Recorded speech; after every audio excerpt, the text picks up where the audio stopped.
allocation to fixed income investments should play a defensive role in an individual's portfolio due to these instruments' low correlation to any other asset class.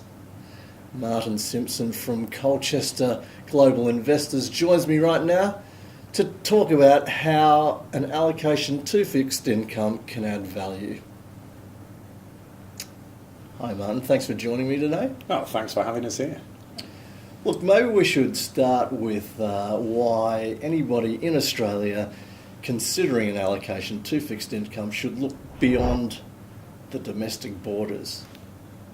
Yeah, it's a good question. And I think the most obvious answer is that although Australia has obviously developed financial markets, there's a well-developed government bond market here, in terms of its size in the overall fixed income markets on a global scale, it's still very, very small. So you're gaining very good diversification by going outside of Australia. Probably another way of looking at it is it's very unlikely that the Australian bond market is always going to be the number one or the number two best performing bond market in the world. So by having a more diversified opportunity set, a global opportunity set, over time the returns should be higher from that global opportunity set. Now, with your fixed income portfolios, you choose only to invest in sovereign bonds. Why is that? I think there's a number of reasons. Obviously, when we were founded, we decided that we want to be a specialist at what we do. We believe that investing is best done by specialists who concentrate on one thing.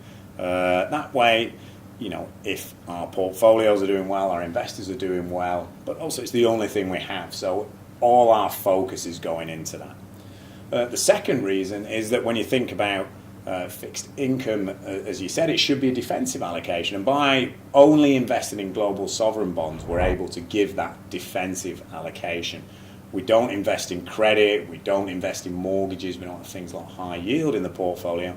And the reason that we do that is that there's nothing inherently wrong with those asset classes, but at times of market stress, they do become more correlated with other risk assets in your portfolio. And that reduces the defensive nature of why you bought the fixed income asset in the first place. So by concentrating on global sovereigns, we're able to give real diversification in the portfolio and a defensive ballast there. Does that at all restrict the diversification you can have within your own portfolio?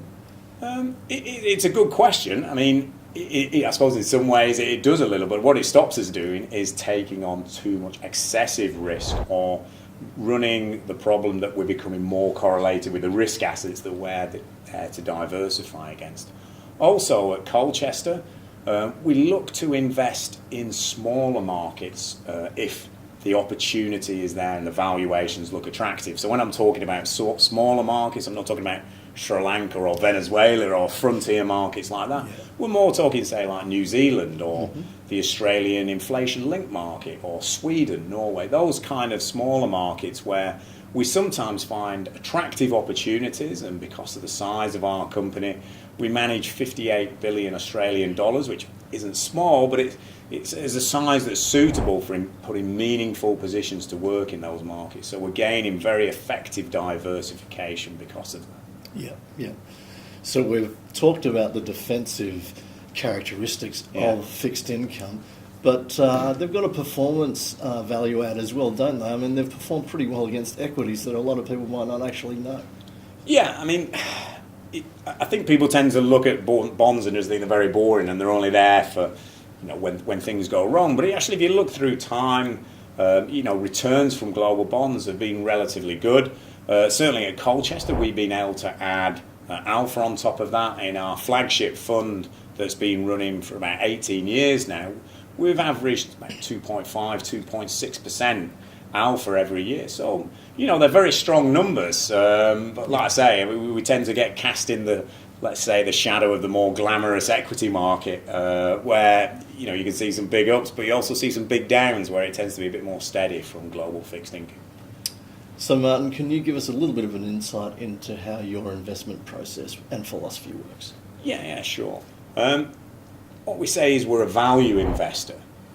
And what that means to us is we believe that you can invest in a portfolio of high real yielding assets over time that will lead to outperformance. So when we're looking on the bond side, we use the real yield, which is essentially taking the yield in today's market.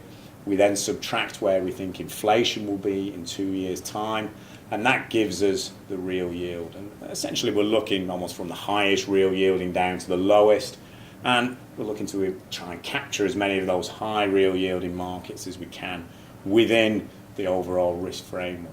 It's worth saying that we also invest in currencies, and for that we use real exchange rates, which is real purchasing power parity. Yeah. And that's our main valuation tool there. Once again, it's a medium to longer term indicator, but we always build a diversified basket of currency positions, which has enabled us over time to have relatively steady alpha from currency as well.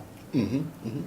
Now, does the focus on sovereign bonds expose you more to any sort of geopolitical risk that a lot of people are concerned about? Yeah, I mean, I think that geopolitical risk in many ways affects all asset classes. Yeah.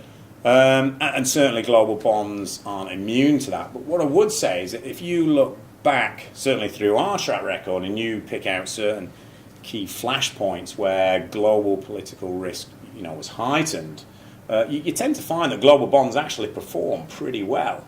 So if you think back to 2001 and September the 11th, then global bonds performed well. It was the equity market that suffered a lot more. Then gone to the second Gulf War. After that, once again, bond markets tend to be much more resilient through those periods of heightened geopolitical unrest compared to other asset classes. We're not completely immune, yeah, but we tend to come through it a lot better than, say, some of the other riskier assets that are also affected as well.